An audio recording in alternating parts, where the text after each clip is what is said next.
Երբ ինձ կողոպուտի համար դատապարտեցին 2 տարվա ազատազրկման, ես չէի հավատում, որ հնարավորություն կստանամ ուղղելու սխալս։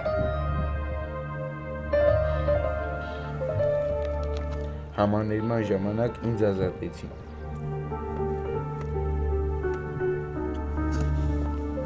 Ես հիմա սովորում եմ համալսարանում ու պատրաստվում եմ աշխատանքի ընդունվել։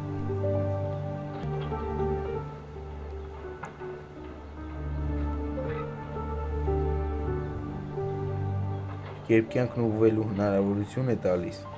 պետք է այն խելացի օգտագործել։